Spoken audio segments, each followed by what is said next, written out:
सच्चिदानंद सद्गुरु साईनाथ महाराज की जय।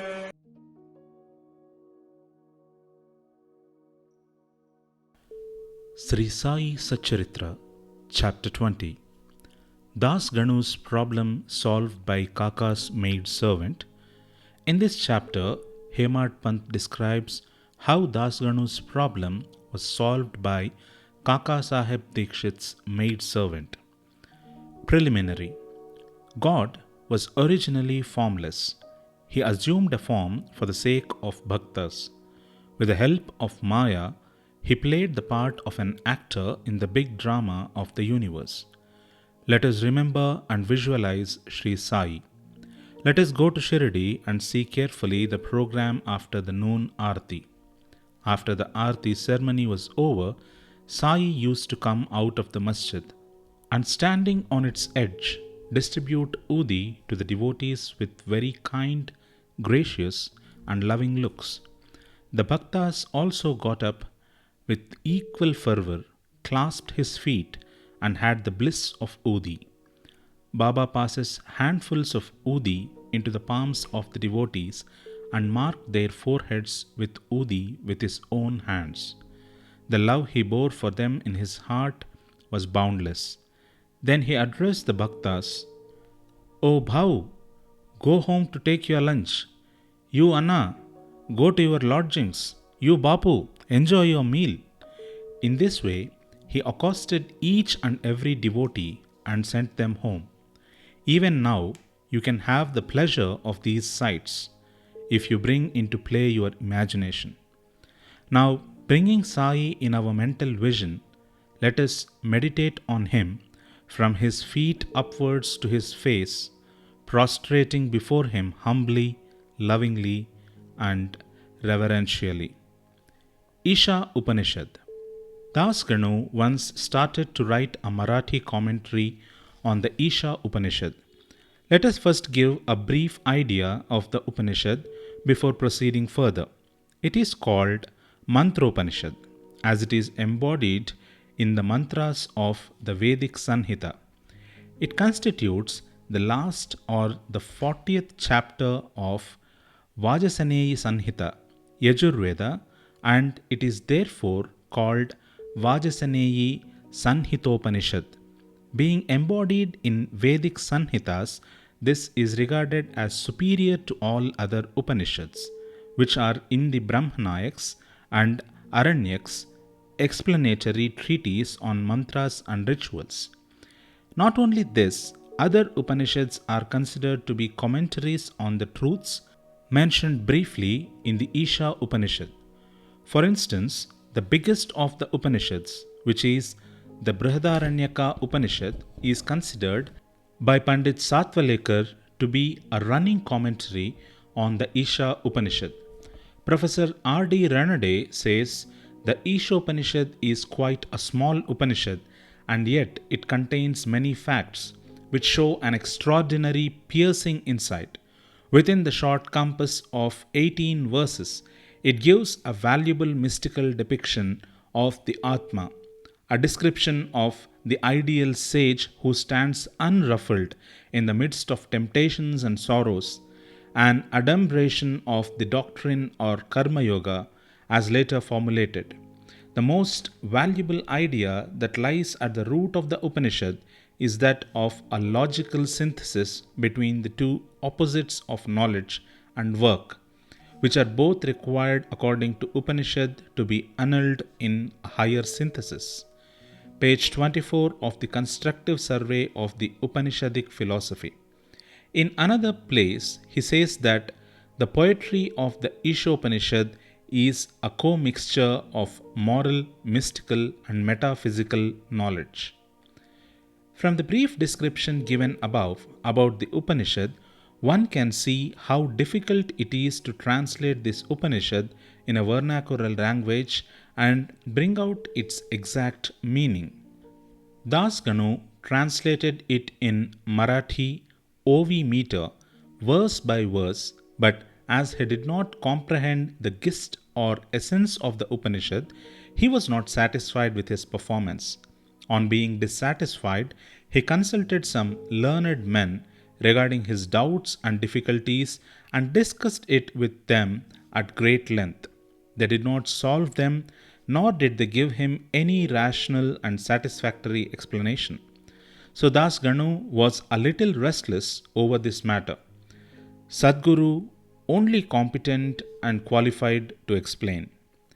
As we have seen, this Upanishad is the quintessence of the Vedas. It is the science of self realization. It is the scythe or weapon which can rend asunder the bondage of life and death and make us free. Therefore, he thought that he who was himself attained self realization can only give him the true or correct interpretation of the Upanishad. When nobody could satisfy Das Ganu, he resolved to consult Sai Baba about this. When he got an opportunity to go to Shirdi, he saw Sai Baba, prostrated himself before him, and mentioned his difficulties about the Isha Upanishad and requested him to give the correct solution. Sai Baba blessed him and said, "You need not be anxious. There is no difficulty about the matter. The maid-servant of Kaka, Kaka Sahib Dikshit, will solve your doubts at Ville Parle on your way home." The people who were present there and heard this thought that Baba was joking and said, "How could an illiterate maid-servant solve difficulties of this mystic nature?" But Das Ganu thought otherwise. He was sure that whatever Baba spoke must come true, as Baba's word was the decree of Brahma. Kaka's maid-servant. Fully believing Baba's words, he left Shirdi and came to Ville Parle, a suburb of Mumbai, and stayed with Kaka Sahib Dikshit. There, the next day, when Das Ganu was enjoying his morning nap, some say when he was engaged in worship, he heard a poor girl singing a beautiful song in clear and melodious tone. The theme of the song was a crimson colored sari. How nice it was! How fine was its embroidery! How beautiful were its borders, etc. He liked the song so much that he came out and saw that it was being sung by a young girl, the sister of Namya, who was a servant of Kaka Sahib. The girl was cleaning vessels and had only a torn rag on her person. On seeing her impoverished condition and her happy temperament, Das Ganu felt pity for her, and when Rao Bahadur M.V. Pradhan gave him a pair of dhotars, the next day he requested him to give a sari to the poor little girl also. Rao Bahadur bought a good chirdi, small sari, and presented it to her. Like a starved person getting delicious dishes to eat, her joy knew no bounds. Next day, she wore the new sari and out of great joy and merriment whirled and danced around and played fugadi with other girls. The following day, she kept the new sari in her box at home and came in the old and torn rags, but she looked as merry as she was the previous day. On seeing this, Das Ganu's pity transformed into admiration. He thought that the girl, being poor, had to wear a torn rag, but now she had a new sari, which she had kept in reserve, and putting on the old rag, strutted herself, showing no trace of sorrow or dejection. Thus he realized that all our feelings of pain and pleasure depend upon the attitude of our mind.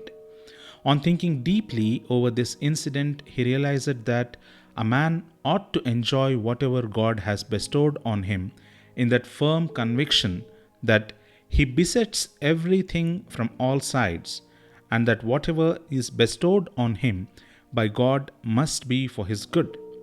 In this particular case, the impoverished condition of the poor girl, her torn rag, and the new sari, the donor, the doni, and the deal were all parts of the Lord and pervaded by him.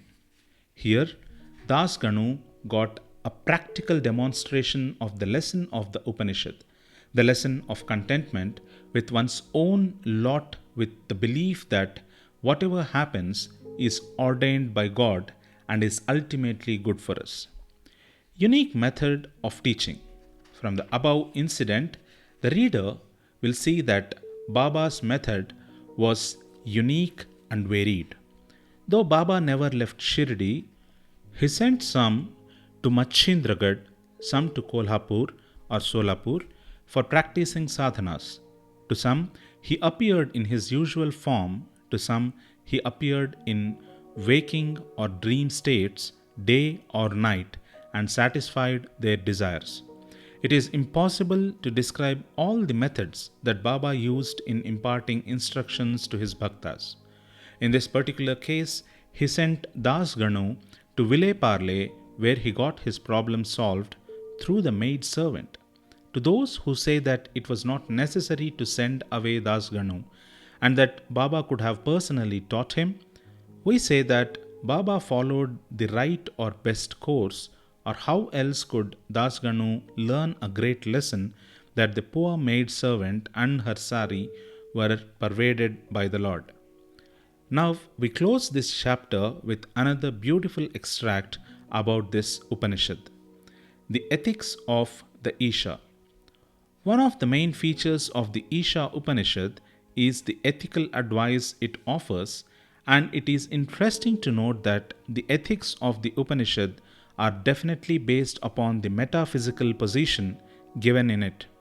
The very opening words of the Upanishad tell us that God pervades everything. As a corollary from this metaphysical position, the ethical advice it offers is that a man ought to enjoy whatever God bestows on him in the firm belief that as he pervades everything, whatever is bestowed on him by God must be good.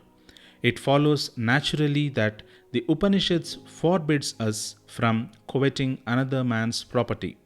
In fact, we are fittingly taught here a lesson of contentment with one's own lot in the belief that whatever happens is divinely ordained and hence it is good for us.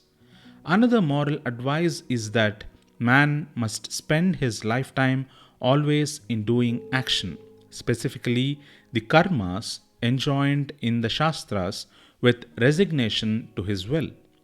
Inactivity, according to this Upanishad, would be the canker of the soul.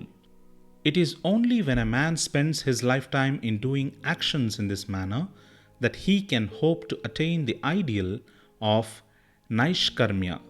Finally, the text goes on to say that a man who sees all beings in the self and sees the self as existing in all beings, in fact, for whom all beings and everything that exists have become the self, how can such a man suffer infatuation? What ground would such a man have for grief? Loathfulness, infatuation, and grief verily proceed from our not being able to see the Atma in all things. But a man who realizes the oneness of all things, for whom everything has become the self, must ipso facto cease to be affected by the common foibles of humanity. Page 169-170 of The Creative Period by Messengers Belwalkar and Ranade. Bow to Shri Sai, peace to be all.